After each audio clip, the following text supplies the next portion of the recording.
Huwag man di ito na. Huwag na po na record.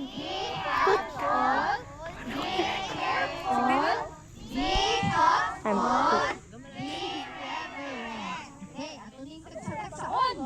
Unsa na? Be obedient. Kami ng obedient. Open the word. Correct, Kael. Obey. Unsa?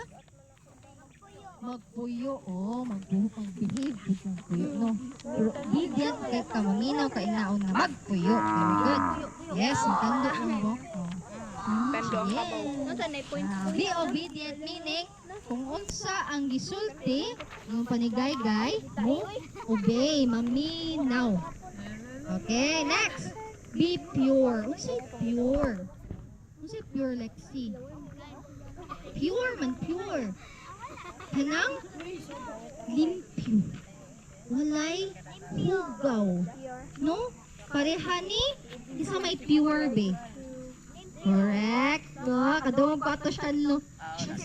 Oh, very good. Yes, pareha ni Jesus. Next. Be true. Unsay true? Correct, Kelly. True is tinuod. Okay. Be kind. Unsay kind? Very good. Magbinuotan. Be respectful. Very good, princess. Magtahod sa mga elders, mga tiguang. Next, be attentive. Unsa may attentive? Attentive.